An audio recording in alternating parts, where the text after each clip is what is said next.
We start the day by acknowledging with respect the Lekwungen people on whose traditional territory the University of Victoria stands, and the Songhees, Esquimalt, and Wasanich peoples, whose historical relationships with the land continue to this day.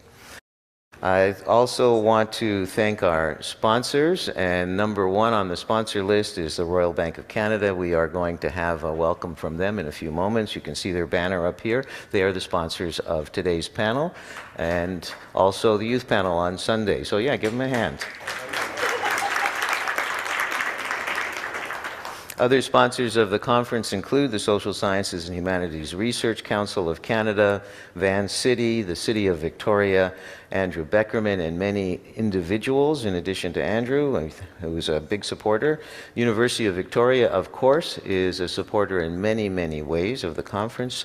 And the programs, for those of you who have picked up a printed program, Monk Office is our printing support for that, and we thank our conference hotel partners, Hotel Z and Chateau Victoria. I'd like to now call up Molly McShannon from the Royal Bank of Canada to say a few words of welcome. RBC is our sponsor of today's panel.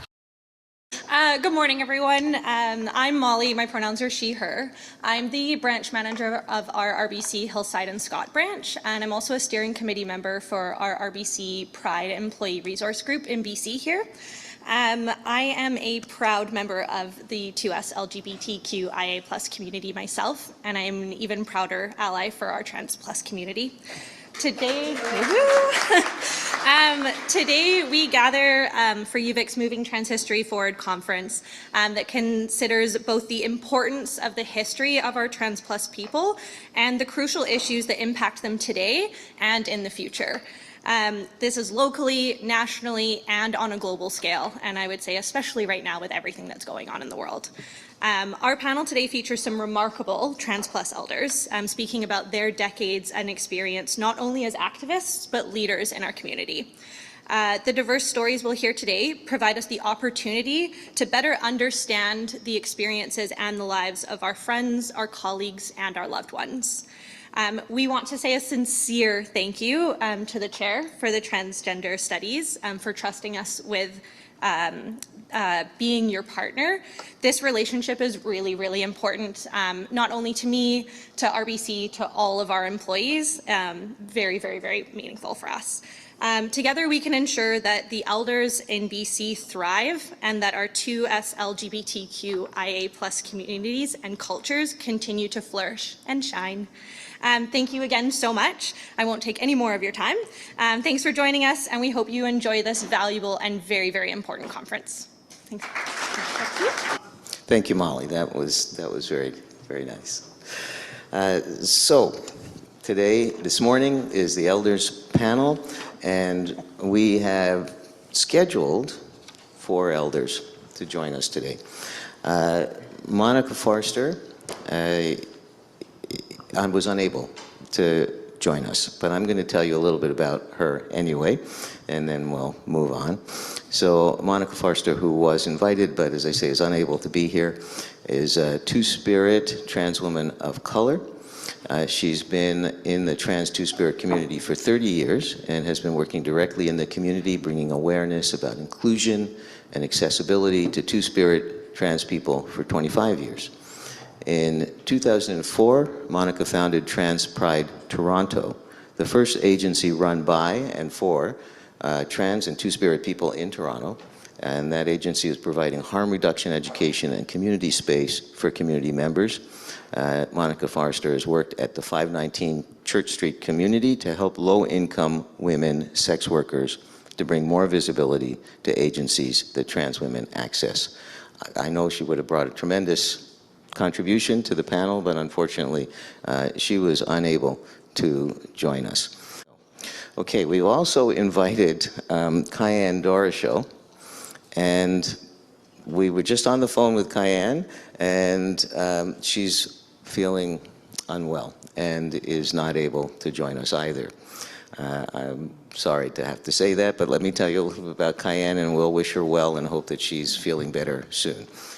Kyanne Doroshow is a compassionate powerhouse performer, activist, organizer, community-based researcher and public figure in the trans and sex workers' rights movements. As founder and executive director of GLITS, G-L-I-T-S, she works to provide holistic care to LGBTQ sex workers on a global scale. In 2021, GQ, the magazine GQ, called Kyan, quote, the godmother of the Black Trans Lives Matters movement.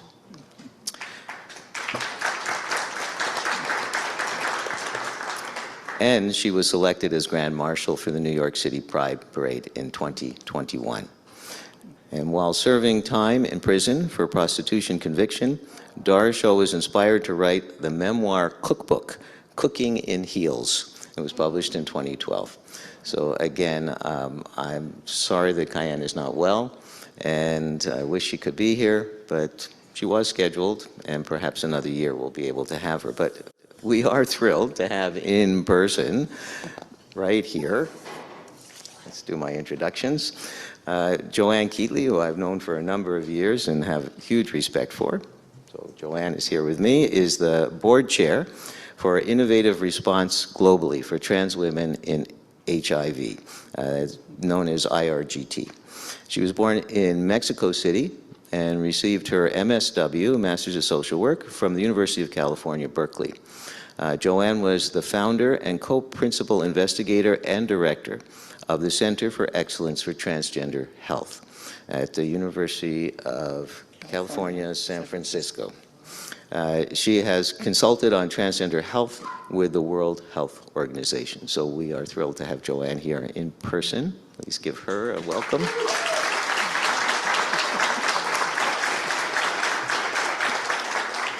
And on the screen, Xander. Also known for many years, Xander Keg is an award-winning social worker, health educator, and editor who served in the U.S. Coast Guard. And Xander brings a unique perspective to all aspects of his work as a first-generation American trans man of Mexican heritage. He has subject matter expertise in conflict mitigation, social care, and mental well-being, and he is he has co-founded the U.S. LGBTQ Caregiver Center. So welcome, Xander.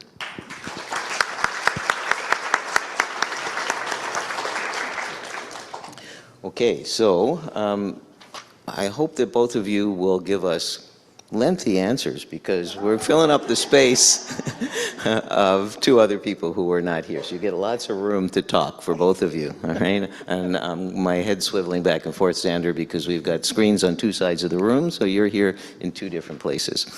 Okay, let's start with Joanne. So question number one, and you're sitting here if you want to, you can look over my shoulder. You were founder of the University of California at San Francisco Center for Excellence for Transgender Health, which puts on the National Transgender Health Summit every 2 years. And you now hold the position of board chair for Innovative Response Globally for Trans Women in HIV. As someone whose work and expertise has centered on transgender health, what do you think is the best response to the plethora of bills in the U.S. seeking to restrict trans people's access to basic health care? So let's just start in the deep end. An easy question for you to start with. I just want to really thank the conference organizers. I want to thank you, Aaron, for the invitation to come and join you all today. And I want to thank your team as well for their support. I really appreciate all of the guidance. And most of all, you all for being here in this beautiful place, but a little cold today. Yeah. So anyway, thank you for being here. I've never been accused of being short-winded, so you might have to actually, pull me off of the panel. Xander might get tired of waiting for me to shut up, but I'll try to be mindful of you, Xander. I see you over there in the corner. So anyway, the question is a big one. And I'm glad that you started us off there because I think we'll have a lot to say about that. But, I think that a question like that, where it's kind of a universal question. How do we counter? How do we resist? When society overall, a government that has gone rogue. I think many state governments in the U.S. have really, gone full front attacking our population. Particularly our youth in the U.S. Are under attack. And I do see it as a kind of, political chip that they're playing with our lives. And I think that it's not new. We've been under attack before, and we've survived because we are a resilient and powerful people when we respond to that threat. So I think that the best way that we can counter what's going on politically in the U.S. and those red states where there is a political agenda that devalues our lives is by organizing, educating ourselves, really understanding why it's happening, and not be willing to to walk away from the threat, not with not with the kind of violence that they're directing at us, but really by being informed and being organized. It's not the first time that we've come under attack. Trans people have been under attack since the beginning of our existence. We have examples in history. Joan of Arc was burnt at the stake, for being trans, for expressing their gender in ways that, the church did not approve of. So this is not the first time that we've been under attack. It's a continuation of the attack. And we need to, find ways to put a light on it, call it out for what it is, and not be willing to just take whatever shit people want to throw at us. So, yeah.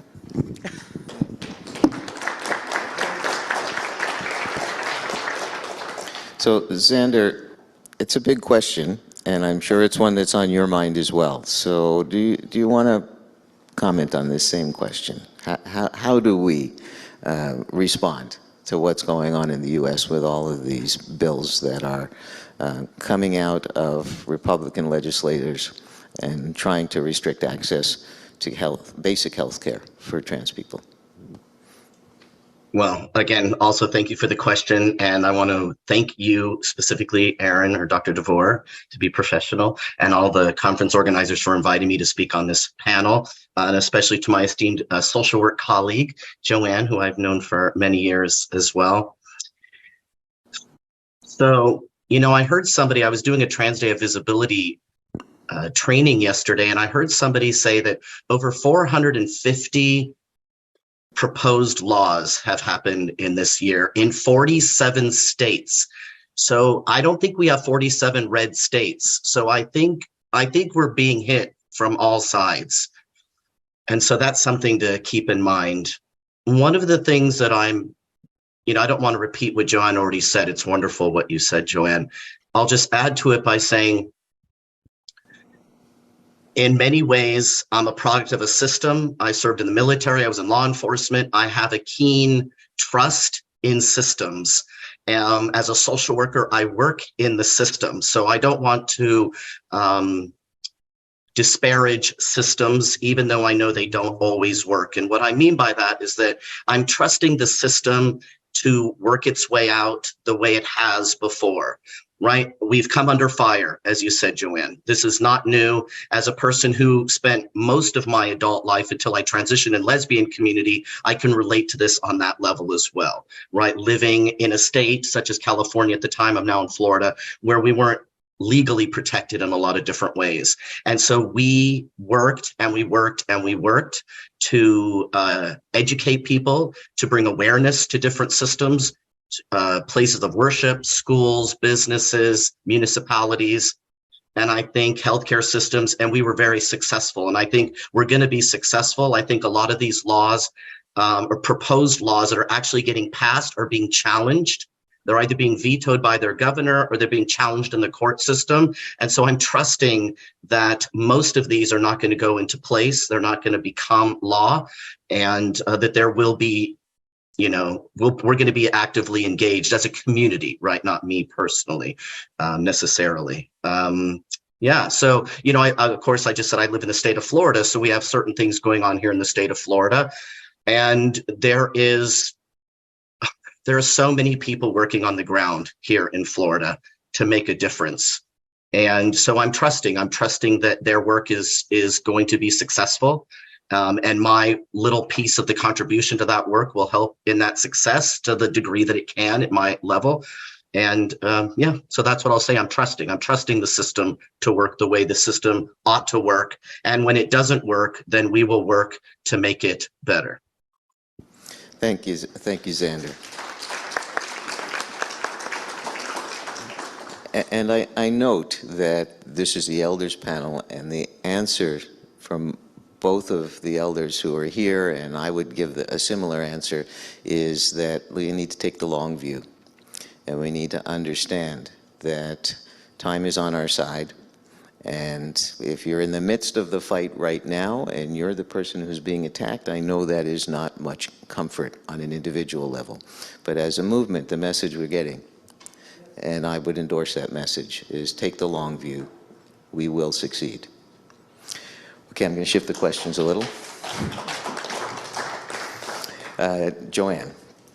According to the World Health Organization, trans people are 13 times more likely to be HIV positive than the rest of the population. When it comes to countries in the global south, like Africa, Latin America, and the Caribbean, the prevalence of HIV in transgender women can be upwards of 20%. Tell us about some of the things that your organization is doing to change those statistics. I give you all the easy questions. Yeah. Okay. Well, that data that you just quoted, you know, I was a part of generating that data because I'm one of the co-authors on that meta-analysis that you cited. So, and it was my pleasure. You know those are reliable statistics. Right? That's right. That's right. So it's reliable statistics. They're awful statistics, actually, and it's very disparaging, actually, to know that trans people around the globe are being so disproportionately impacted. Better? Yeah. So, yeah. I don't know about having cylindrical things so close to my mouth. Anyway, it's my first time. Anyway, sorry, James, can't help it.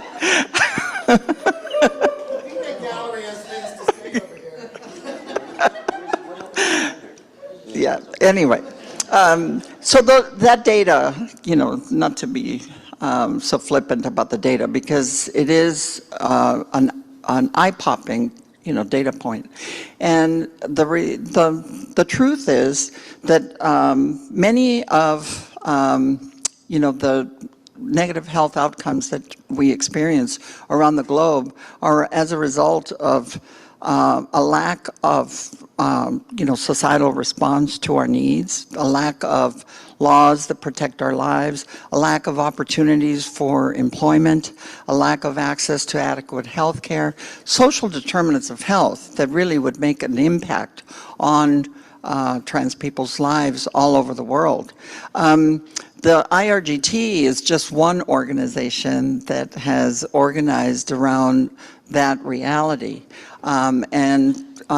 Depending on the country that you're in, you know, you can either have governmental allies or, you know, intergovernmental allies like the World Health Organization or the United Nations, or PEPFAR, which is the President's Emergency Plan for AIDS Relief, which is one of the big, global funders of this work. So sometimes you get resources that you can then use the resources to develop material and capacity building curriculum in order to organize communities and then have them be able to respond to the HIV prevalence in their own communities, in their own right. And I think that that is the biggest focus of our work, is developing capacity building programs that don't just, swoop in and kind of try to put a Band-Aid on the problem of the epidemiology that is present in the country. That never works. Flying in, putting a Band-Aid on it, and then leaving, all you're doing is masking the problem. So really, developing programs that are going to build capacity of the local community to respond in their own terms, that is what our focus has been. And so we developed a program called TEACH. It's Transgender Education plus Advocacy equals Capacity for Health. And TEACH is a program that is, it has a multi-session curriculum taught over a 5-day period of time. We have a trained cohort of TEACH technical assistance providers, all drawn from the trans community in targeted countries. And we take those technical assistance providers that are from the regions that we're working in. We train them on the TEACH curriculum, and then we organize regional meetings. We call them learning academies, and then we bring in representatives from local countries. So I was speaking with Jameson about this work that we've been doing over the last couple of years, where we received funding from VIV, which is VIV is it's the philanthropic arm of a pharmaceutical company. And VIV gave us funding to put these learning academies together. And so unfortunately, the funding came February of 2020.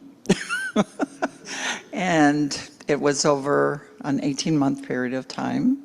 And our goals were to convene learning academies in Accra, Ghana, where we would bring representatives from the surrounding West African countries that would be trained on the curriculum. And I'll tell you a little bit more about the curriculum in a minute, but so that was one of the learning academies. And then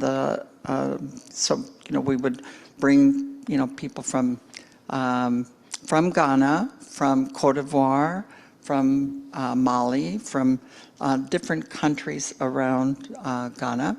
And then we would also organize learning academies in Kathmandu in Nepal and bring representatives from surrounding countries in that region. And then our third learning academy was to be in Lima in Peru, and we would be bringing representatives from Ecuador, Bolivia, from Chile, from Colombia. So each learning academy consisted of 5 to 6 countries, and we would try to bring in different trans leaders from trans organizations to participate in the training. And then part of what we were doing with these learning academies is that they would have an opportunity after the 5 days of intensive curriculum sharing, is that they would then work on a proposal, and we would have seed money to fund them to implement a project locally addressing the epidemic in their countries. So unfortunately, because of COVID, we were successful in rolling out the Lima, Peru Learning Academy, but we were not able to deliver in person the Ghana or the Kathmandu Learning Academy in this round. We've held learning academies prior to this round. And so we have done them in Johannesburg in South Africa. We've done learning academies in Hanoi in Vietnam, and then in Panama in Central America.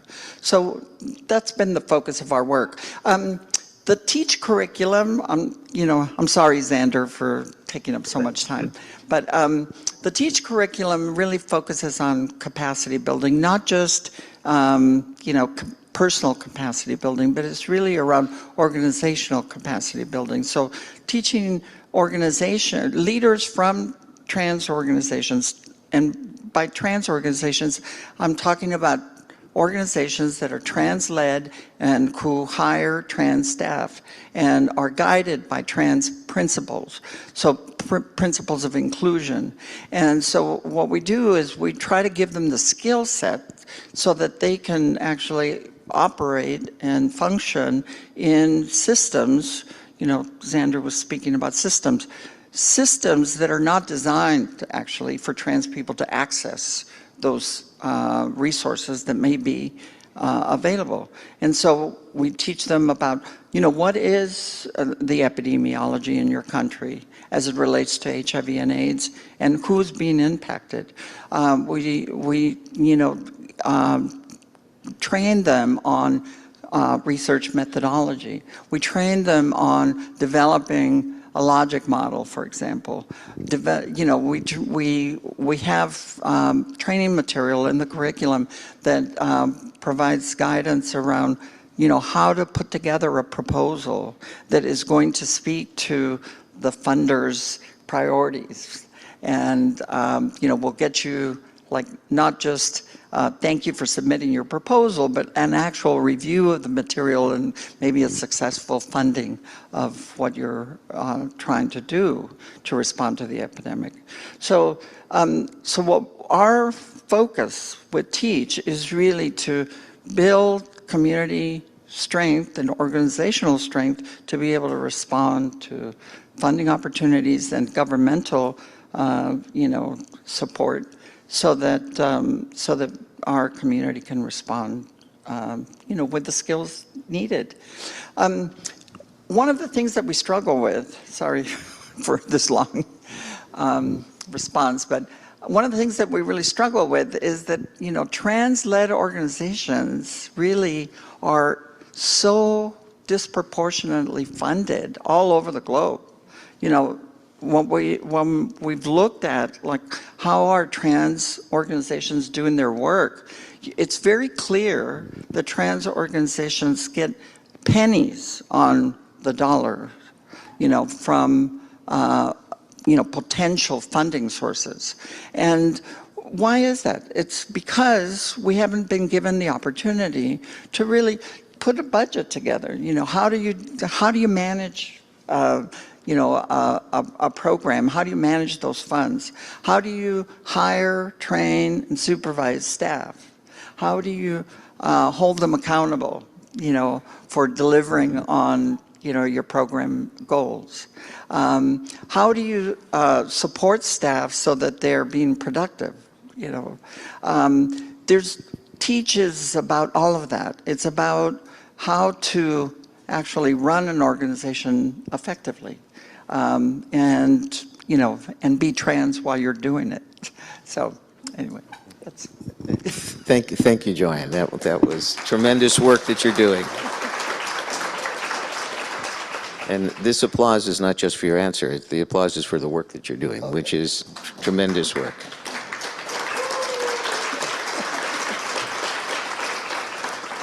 So the message that I took, two things. One is capacity building, learning the skills that are needed to make the work get done, and focusing on the social determinants of health, not just health, in the narrow sense of you go to the doctor because you have something that doesn't feel right.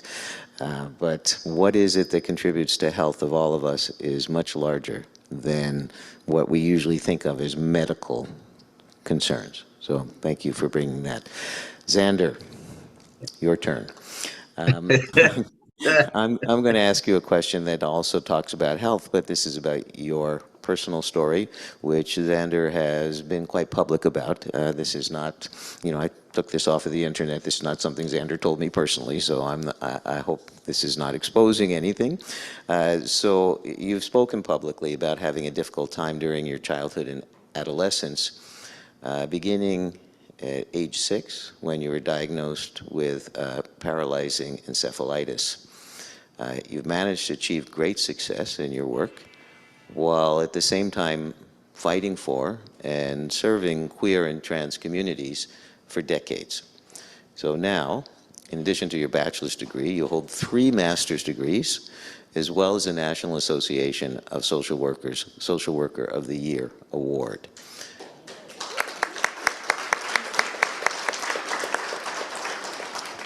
So my question is, can you share some of the strategies that have helped you to accomplish your goals despite many barriers? Absolutely. Thank you for that question. I just quickly want to say about what Joanne was saying, that one of the things that I really love about the strategy of your project is that you are being elicitive rather than prescriptive in how you're rolling out the project. It's going to look different everywhere it goes because the culture matters. The systems there matter. So I just want to, that's phenomenal. And it doesn't always happen. So thank you for that. So I hope you can hear me. I just can't hear you anymore for some reason. Oh. There it goes. Thank you. So, okay, yes. When I was 6 years old, I was about to start first grade, and my mother took me to the doctor to get my MMR vaccination, measles, mumps, and rubella. And this was in 1972, and it must have been a very bad batch because several of us ended up with encephalitis as a result. So the rubella virus, we all got rubella, a batch of us, with the German measles. And so we were very sick. And then that virus, in my case, went into my brain, and some other children went into their brain and caused brain swelling, which is what the encephalitis is. And as a result, I had severe seizures. I was put into a medical coma for 2 weeks. And if you just think back to like in the early 70s, being put into a medical coma was quite risky. My medical risk situation started when I was born 2 months premature and was put in an incubator in 66. So that was also a fairly risky, quite dangerous thing to be happening at that time. So I'm sort of a medical anomaly, I guess, at this point. So with encephalitis and then with the medical coma, what ended up happening is I was paralyzed on the whole left side of my body. And it took about 2 years of physical therapy, occupational therapy, and speech therapy to rehabilitate to a new normal, because I was not going to be able to return to how my body was and how my brain worked prior to the encephalitis, I was told, and seems to still be holding true. So from that came learning challenges. I struggled in school quite a bit, ended up actually dropping out when I was a junior in high school. I was in special education most of my middle school and high school experience. And as a matter of fact, I had behavioral issues as a result of that encephalitis, and I was tracked into psychotherapeutic interventions and then ultimately inpatient psychiatric treatment. I spent 1 year as a young person, as a teenager, in a psychiatric hospital undergoing what they called at the time fashion therapy. I know it by another name, and so do you. It's called conversion therapy. And I spent a little over a year and a half, almost 2 years, in a group home for delinquent girls out in the middle of the country in San Diego County. So, you know, quite a bumpy road as an adolescent. But along the way, right? So it's like, those are bad things, so to speak, right? Who knows? I think I gained a lot from it.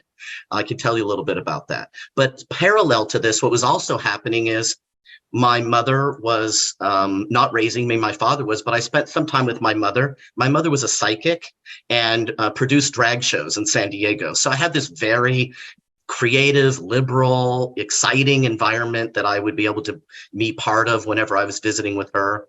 My father was an engineer, but he was part of this movement of human potential or self-actualization. Some of you in the audience who are a little bit older, you might have heard of something called EST, lower E, lower S, lower T, Earhart Systems Training. My father was an S trainer for 9 years. So I was raised in the EST system. And so this is, so through these systems, and also he was a transcendental meditation guy. And so for my 12th birthday, I was taken to the TM guru to get my mantra. So, so there's these interesting parallels where I'm having this difficulty as a quote, incorrigible delinquent. And I'm also being exposed to some really wonderful, interesting people, ideas, tools, and strategies. And so I think that's really what ultimately has helped me along the way, which is I've been meditating since I was 12. So I think mindfulness is a key factor. As a psychotherapist, I didn't learn about or use as an intervention model, but many of you might be familiar with the dialectical behavioral therapy model, which incorporates mindfulness. So mindfulness is incorporated into some psychotherapeutic intervention models. So I stand by that. The job that I do now is as a wellness coach and facilitator is primarily incorporative of well-being tools and strategies that incorporate mindfulness. So it's something that I've been using my whole life. And so I was able to use the skills and tools and strategies of mindfulness to learn how to, regulate my emotions, tolerate distress, navigate uncertainty, get good night's sleep. That's primary, actually, getting a good night's sleep, and how to effectively communicate, how to mitigate conflict. So these are things I learned as a child and as an adolescent while I was a juvenile delinquent trying to, basically breaking laws. I stole cars, I was doing drugs, right? So it was like I was walking this really interesting parallel track. And I ended up in a relationship when I was, how old was I? 18, with an older woman who was physically and mentally abusive. And I had never dealt with anything like that in my life. I didn't know what was happening, and I knew I needed to get out of it. I didn't know how to get out of it. And I thought, well, maybe I'll kill myself. Thankfully, I didn't do that. And then I thought, I need to get away. How can I get away? And I decided to join the military. But again, I was a high school dropout, so I wasn't going to be able to go into the military as a high school dropout. So I had to enroll and take the GED course or test. I never actually took a course. I just took the test. I did well enough that I was able to then take the entrance exam for the military, and I scored high enough on that I was able to enlist in the Coast Guard. And that was my escape out of that abusive relationship. And so I learned a lot from being in a relationship, at the time as a woman with another woman who was being abusive. And so I knew from my own experience that abuse existed in the community. Right? That there was abuse in lesbian relationships, gay relationships. And so that's how I actually got started in a lot of the work that I was doing as an activist or an advocate, was trying to come out of that abusive relationship and seeking out resources in the community. At the time I was living in Salt Lake City, Utah, there was an LGBT community center there. And I was, not a center, there were bars and there were some resources available. Sorry, I'm thinking of Denver when I was later on. There was no LGBT center in the 80s in Salt Lake City, as far as I know. But I was trying to seek out resources and assistance to get out of this relationship, and I couldn't find them. Right? I was told by the police they weren't going to get involved in some queer love triangle. And, it was a very different time. And although some people are still dealing with that today, unfortunately. And so I was like, well, okay, so I know how to do this. I know how to get myself out. So I got myself out. Going into the military was a very severe pivot for me, because going from a high school dropout to a juvenile delinquent to serving in the military, that's not a typical or traditional trajectory, right, for a person. I'd actually also been part of a Mexican gang in middle school. So this is not the kind of person who goes into the military typically. But in the military, then I gained some new skills. right? Leadership skills. And when I was discharged from the military, I took the leadership skills from that, my, as we say now, lived experience, right? Going through what I had been through.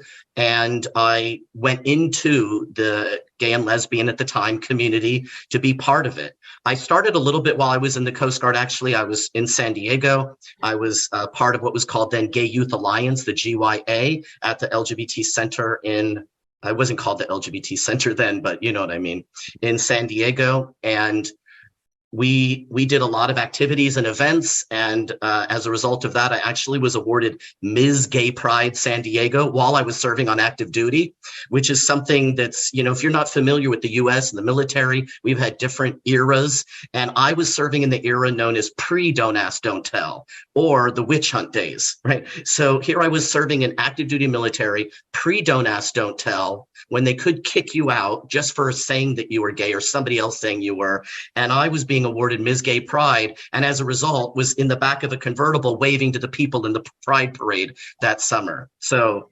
I chalk that up to, that's just part of my, you know, that's part of my natural tendency to be defiant. And to this day, I'm defiant. It gets me in trouble still to be defiant, but it's the work that I've been doing. You know, for many years it was as lesbian. I went into college, I went into grad school, you know, just so it's, I want people to understand. I went to college when I was 30 years old because I was working my way up in the business world, so to speak, you know, in my occupation. And it got to the point where I was going to have to wear professional women's clothing. And I was never going to do that. I was never going to wear professional women's clothing. Ever. Workplace didn't matter to me. So I thought, what, I need to do something. It was another pivot in my life. And I thought, well, maybe I'll go to college. How hard can that be? And I applied to a college. I got accepted and I went. And so that was my escape out of the professional working woman's world, because I just couldn't see myself in that experience.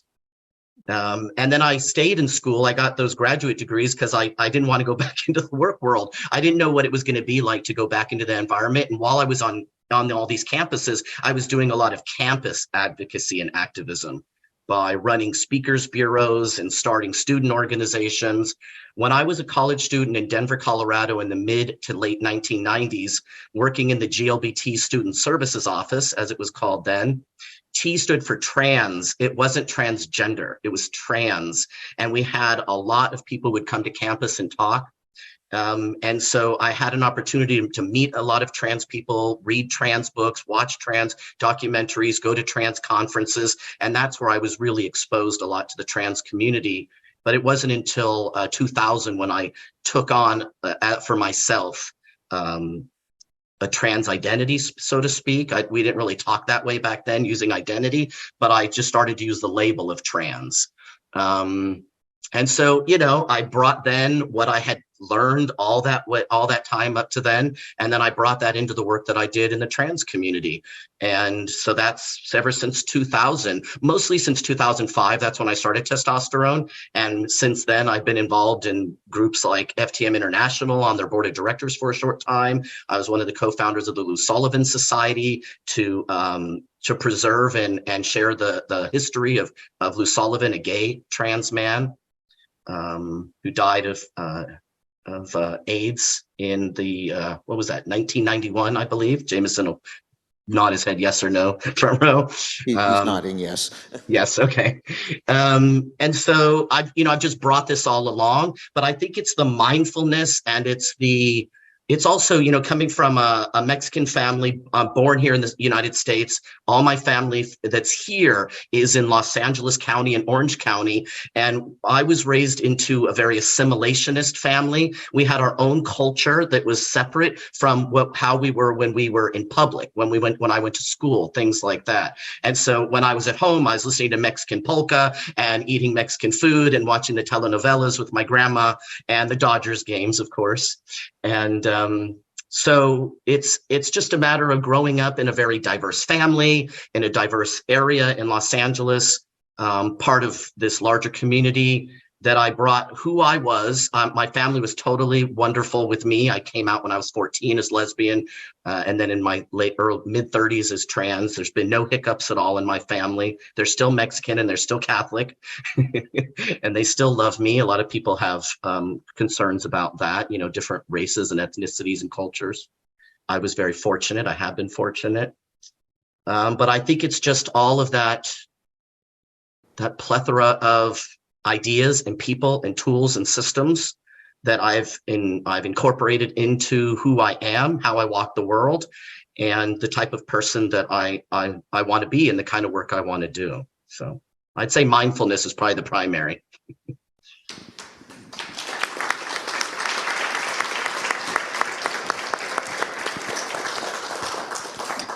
Thank you, Xander, and you've answered the next question I was going to ask you. So this is very efficient. Okay, I have a question here that is for both of you. So our first Moving Trans History Forward Elders Panel was actually called a Founders Panel, and that was almost 10 years ago in 2014. In 2018, we had our first Youth Panel. And at this conference, we will be having both. And my question to you is, what does it mean to you to be a trans elder? And what do you think it means for the trans youth to see you up here today? So, who'd like to go first on that one? I think Xander's pointing at you. Is that correct, Xander? Yes. Okay, Joanne, you're first. Thank you. Age has its privileges, I guess.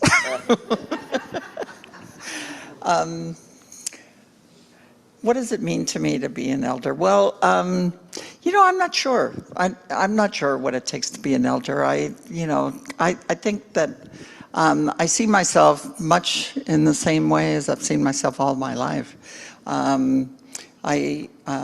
You know, every day can be a struggle sometimes, to be honest, you know, and every day can bring gifts too. And so I try to take advantage of the gifts. I try to deal with the struggles. I try to share, you know, what I'm feeling with people that care about me, and you know, and I try to, you know, pass on what I've learned along the way. You know, I was really struck with the similarities that Xander and I bring to the table, actually, and so I'm really glad that he spoke about his family and his Latino heritage, and I really take a lot of pride in my own Latino heritage. I was born in Mexico City, as my bio states, but you know, I was born in 1951, and so, you know, I'll be 72 this year, and so I think by virtue of, you know, age, you know, there's no denying that I'm an elder. But I don't think that all people who age are truly elders. You know, you know, age does not equate wisdom, actually. You know, just like youth doesn't necessarily equate, you know, vigor. So I, it's true. You know, so I think that. You know, when I think back about the changes that have happened over the course of my life, you know, when I got to the U.S., my mom brought us in the back of a trunk of 57 Dodge. I was undocumented for the first 3 years in the U.S., you know, when I first lived in the U.S. And, you know, I transitioned very young. My family struggled. We didn't have that in common, Xander. You know, my family, you know, my father was not in the picture. My mom had 5 kids, and she was a strict, you know, Catholic, you know, Latina that did not understand issues of, you know, sexual orientation or gender identity. We didn't have the language back then, actually. You know, the word transgender didn't exist when I was first struggling with my own internal process of figuring out who the hell I was, or, you know, what my role in the world would be. I just, you know, really had a hard difficult, you know, time with like figuring that out for myself. You know, some of you may know, you know, we had Christine Jorgensen was like the only trans person in the world back then that we knew of.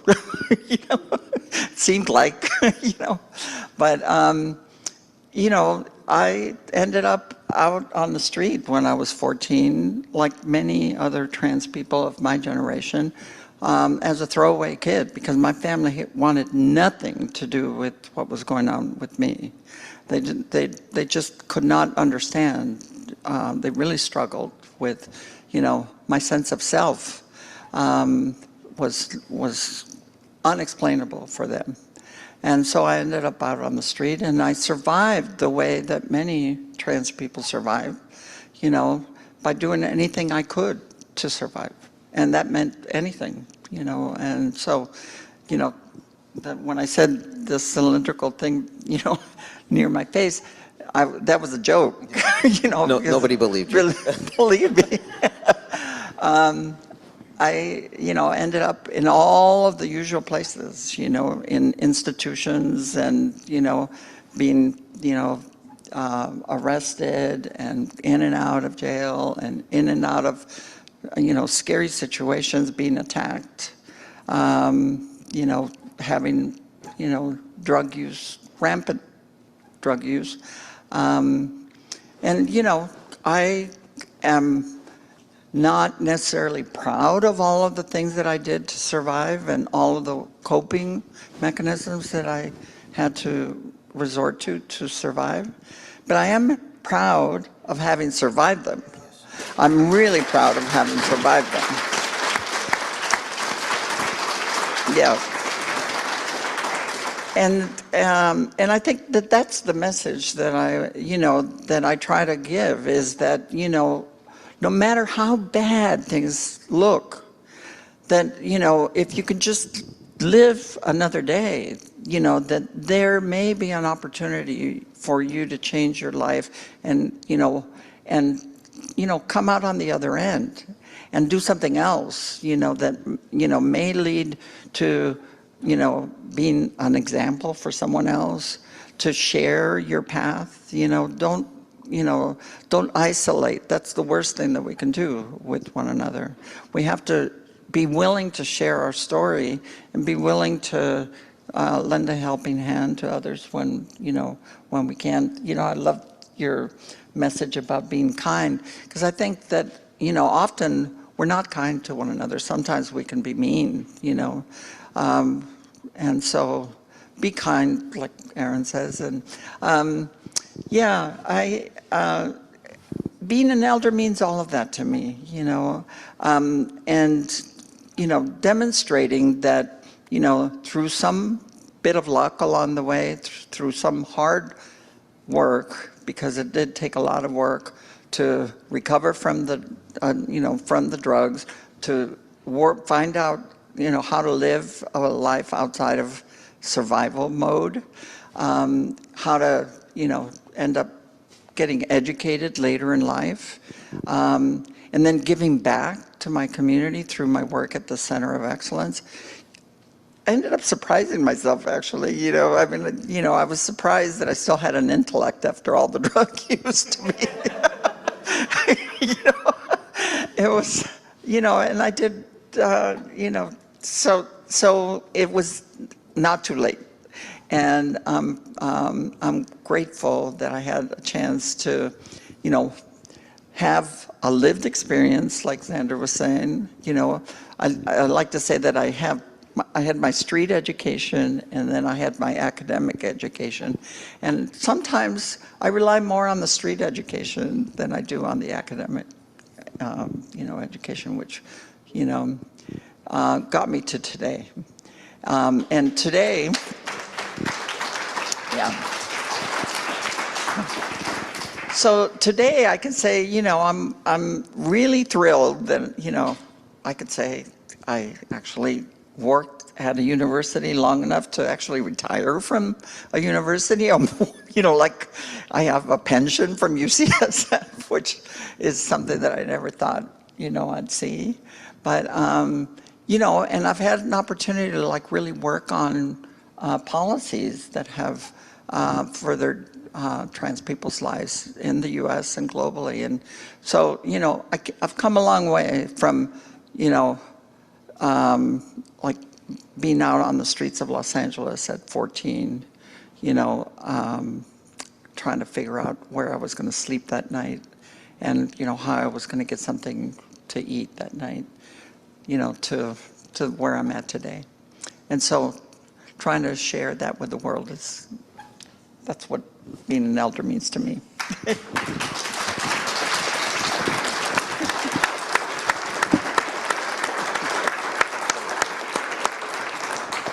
Joanne, that was very moving and inspiring. And this is part of the value of having an elders panel is for people to know that it is possible to live another day and to live a better day. And to reach a point in your life where you have done not just survival, but you've done so much for other people's survival. And not just survival, you've done so much to help other people to thrive. It's one of the most important things. Thank you. Thank you deeply. Xander, your turn. Yeah. Thank you. Well, this idea of being an elder is interesting to me because I don't feel like an elder. I still sometimes feel like I'm just that punky, defiant teenager, So I'm an elder for some, but I recognize that I have my elders too. So I want to recognize that it's not as if we reach, maybe there's a certain age that we reach and we can't really find elders above us anymore, but they're not living, but they're still our elders, right? Because they've lived through a similar experience that we have. One of the things that I wasn't prepared for with getting older was the aging process. Right? It's like, oh yeah, I'm going to get older, but it's like, oh, I'm aging. Like my body's aging and my family is aging. I'm the only child of my father who now has dementia. I'm his sole family caregiver, his durable power of attorney. In many ways, my father was my mentor, my first mentor, right? My elder within the family. I didn't know most of my grandparents most of my life, so I had to look a little bit lower on the totem pole, so to speak. I hope that's not disrespectful. I'm not sure. Pardon me if it is. So it's like keeping in mind that I'm an elder for some. I have elders as well, and making sure that I am holding them in mind. I'm sharing their wisdom and their life stories with others who don't know about them. I think there's a real lack of the knowledge of history in general, but also trans history, the pioneers of the trans community globally. There is just not a lot of information, especially on the trans man side. If you were to Google or do an internet search on transgender history, you'd probably have to go pretty far into the search results to find anything about a trans man. And so I think that that's something that I've been wanting to be involved with, is being part of making more of that, bringing more of that awareness about our community. One of the things that I've learned to do as I've aged is how to stay grounded. And I think that's something that when I do mentorship, even when I'm doing coaching, I like to teach people about how to ground, right? How to be grounded to reality so that we're not swept away with our emotions, like just pulled out to the middle of the ocean with anxiety, with panic, because the ability to regulate that is something that I feel that I've gained over the course of living my life, of learning how to do that. And so I pass that down. That's one of the things that I like to pass down. I'd say that I like when Joanne was talking about the coping mechanisms, right? So we have coping mechanisms to survive. And then I've learned in my life that I got to a certain point in my life where those coping mechanisms, they didn't work anymore. I had to learn new coping mechanisms in order to thrive. And so I agree with Joanne that I do rely on my street smarts quite often, and I do feel that they are very helpful for me in addition to the textbook smarts that I've gained over the years. And just the social interactions, that kind of intelligence that gets built. But I think it's important to think about, how did I feel when I was 13, when I was 23, 33, 43, 53, I'm almost 57, like to take a snapshot and know that how I was feeling when I was 13 is not how I'm feeling now at 56. And to know that, that old adage, this too shall pass, right? That we can learn to navigate through the bumps and the challenges, how to scale the walls, how to tear down the fences, right? We can learn those skills, and then we can pass those ideas down to other generations who are going to have to come up with their own ways to deal with the bumps and the challenges and the walls and the fences. My way might not work. It was a different time, a different place, a different set of issues, but we can at least impart the information or the wisdom, as some would say. I like this idea of how to demonstrate it, right? How to live in the world as an elder, demonstrating what that means. And for me, that's to retain or maintain that tenacity that I have, right? That heterodoxy. I'm not a follower of orthodoxy, and I reject authoritarianism. And I've been that way my whole life, and I'm not going to stop now. And so that's some of my concern within our broader community, is a lot of this orthodoxy and authoritarianism that's been creeping in slowly but surely over the last few decades. And I remain resilient to resist that authoritarianism, that orthodoxy.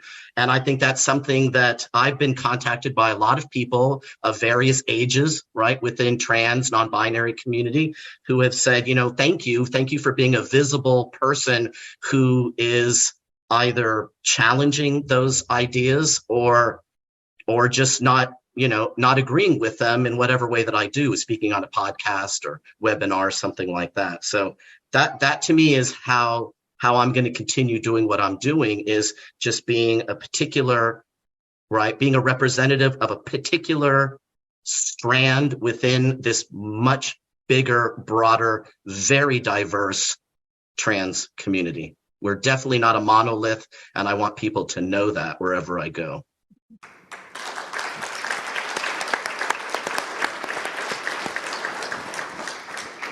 So Xander, once again, you've led beautifully into my next question. And this is a question for both of you, but I'm going to ask Xander to take a crack at it first. So the question is that both trans activists and members of the public sometimes tend to view our community as a unified monolith.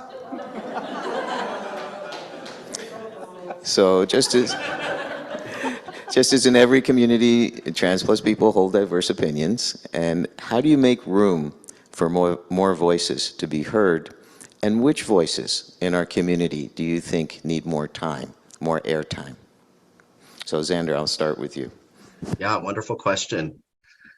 Yeah, absolutely. We're not a monolith. Thank goodness, right? Thank goodness. I love the diversity of our community.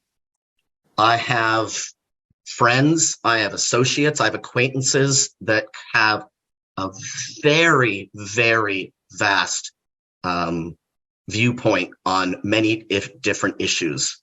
And I love that. I love being around people who agree with me, disagree with me, challenge me. I love it. What I don't love is being mischaracterized or maligned. I don't like my reputation trying to be damaged. I'm not on social media, but if I was, I'd see all the ugliness that's directed at me on Twitter. Thankfully, maybe, or hopefully not very often. I don't know if I can say, maybe I shouldn't say something about as it relates to my involvement right here, right now. I don't know if I'm at liberty to say, but am I at liberty to say, Aaron? I don't know what it is you're thinking of saying, so I guess you're just going to spit it out and we'll see what happens. Well,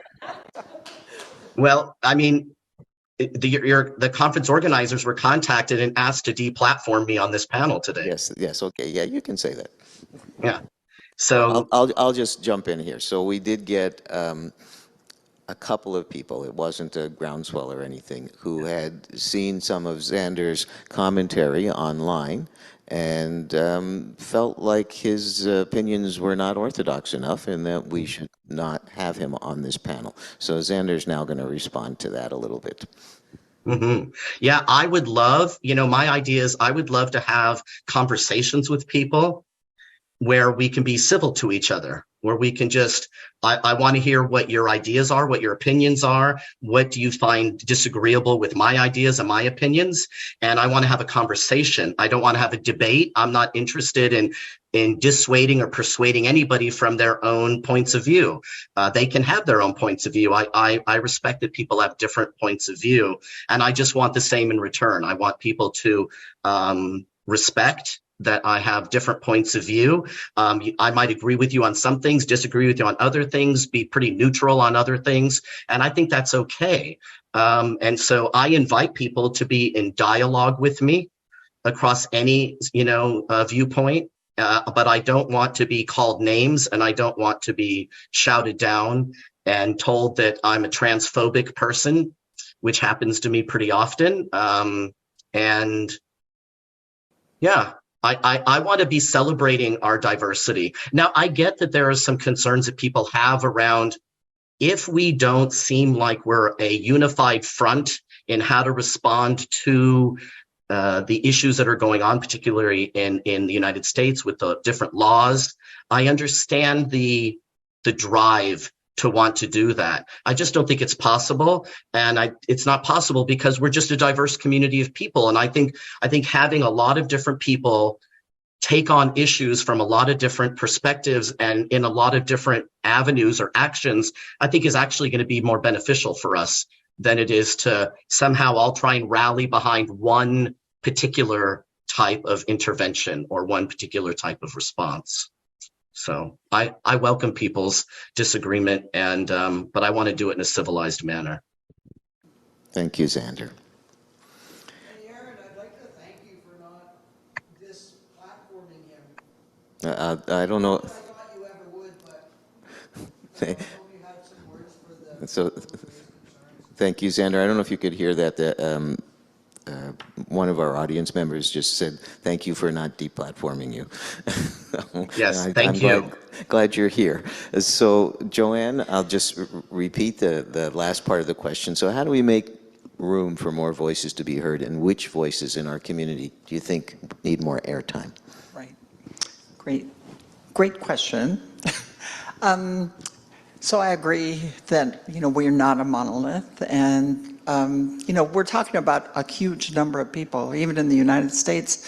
If, you look at we're talking in the millions of people who are identified along the transgender continuum.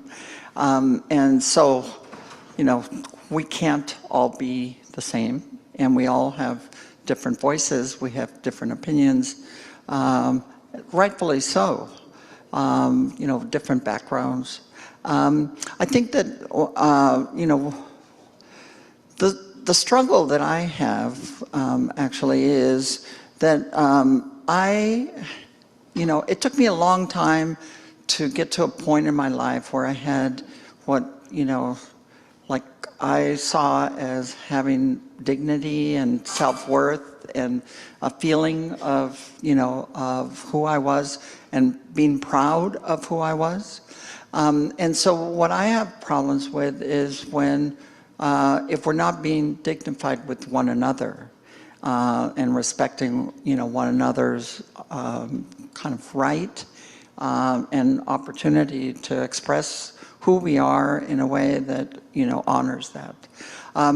So, I am not, like maybe your ideas of a perfect trans woman, but I'm my idea of a perfect trans woman.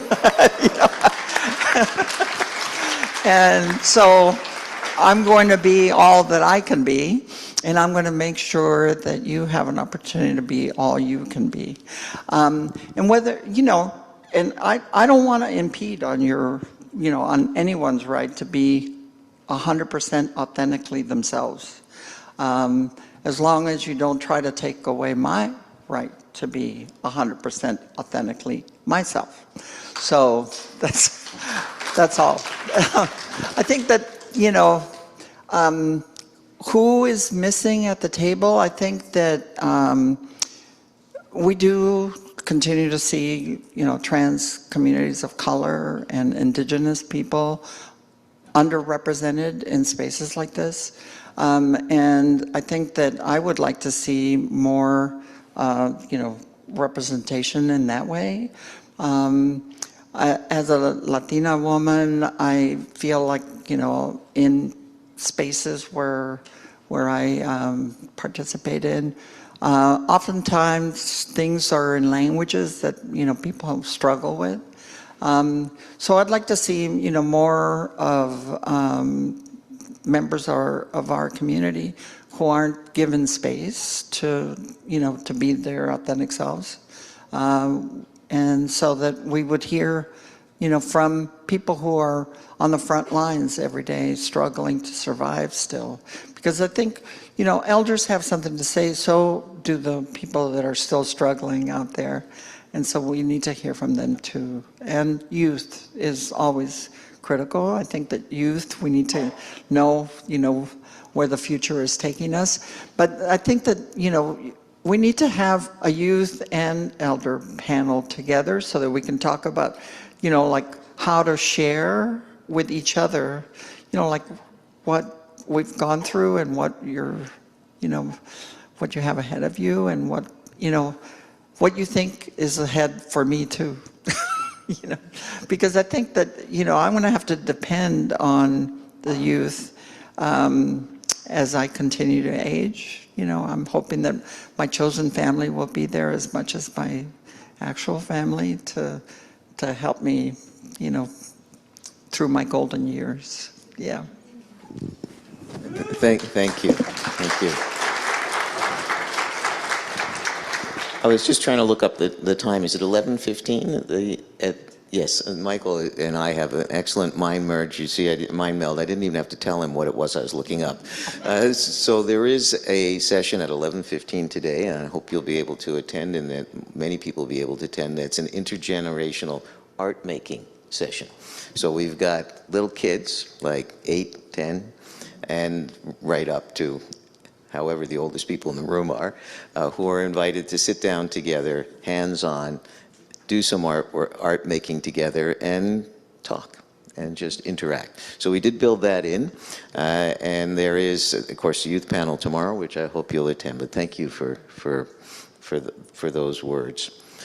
We're getting close to the end. I have one question for each of you, and depending on what time we finish that, we may have the opportunity for a question or two from the audience. Joanne is sticking around in person, so you can grab her later in the day to talk to her. Xander, are you going to be available in online afterwards for people to talk to you? I could be. Is that the lobby? There's a 12:30 in our time, so that would be 3:30 your time, networking session where people can join you online to chat. And Michael can help you get into that if you'd like any help with that. So Okay. my final question is obvious question for a panel like this. What life lessons would you like to pass on to those coming up behind you? I'm looking back and forth. Who wants to start? Xander, do you want to start this time? One more time, what life lessons? Would you like to pass on to those younger people coming up behind you? This is an elder's question. This is the essential elder's question. What? Thank you. I know it's my ADHD is getting in the way. I'm like, what was in the middle of that sentence? What? Oh, I'm sorry, one more time. Okay. It's too long for me. One more time. Okay, so you're an elder. We've got younger people coming up behind. What is it what life lessons, what have you learned in your life that you want them to learn from you? Oh. Okay, while you're thinking, Joanne's ready. Oh, good. Thank you. Okay, just to give you a little bit more time, Xander. So, what life lessons? So I think that the number one lesson that I'd like to share is to like really just believe in yourself, because at the end of the day, you know, you have to look internally and to, you know that, you know, whatever struggles that you're going through, whatever, you know, is being thrown in your direction, as long as you know, can live another day, it, you know, will get better. And so, you know, believe in yourself, you know, reach out to your community, don't, you know, don't isolate, and, you know that, you know, there's a community of like-minded folks that, you know, want to be there for you, and they will be there for you if you reach out. So many of us try to figure this out on our own. You know, we don't need to do that. We can reach out to one another. So that's my number one lesson is, like, you know, believe in you and believe in your community. Yeah. Thank you.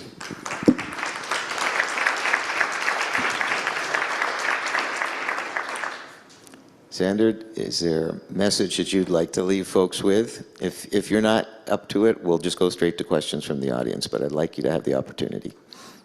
No, something came to me. I wrote it down, so I'm ready now. So I'll say two things. One is to live life to the fullest. Don't let people hold you down, tear you down, dissuade you from your own life's course. And another is to stay true to your own moral compass.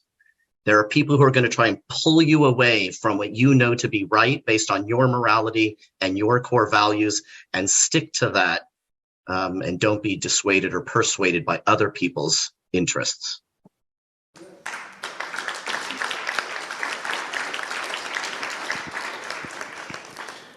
Brilliant, thank you. Brilliant panel, and I know we planned on having 4, but I feel like the 2 we had have been really fabulous.